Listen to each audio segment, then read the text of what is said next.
सिर्फ एक गलती और सिंपल सी खांसी निमोनिया में बदल गई। पेरेंट्स सोचते हैं कि सिंपल सी खांसी तो है और इसी इंतजार में वो इन्फेक्शन अंदर बढ़ता ही रहता है और आखिर में वही निमोनिया बनता है।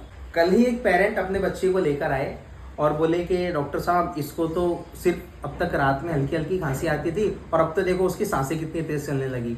तो याद रखो, जब तक बच्चे को हल्की खांसी आ रही है तब तक तो ठीक है, लेकिन अगर बच्चे की सांसें तेज चलने लगे, उसकी छाती अंदर की तरफ धंसने लगे या अगर बच्चा खाना पीना छोड़ दे तो आपको बिल्कुल भी डिले नहीं करना है। सबसे पहले अपने बच्चे को डॉक्टर को दिखाना है। इस वीडियो को कम से कम 3 लोगों को तो शेयर कर ही दो।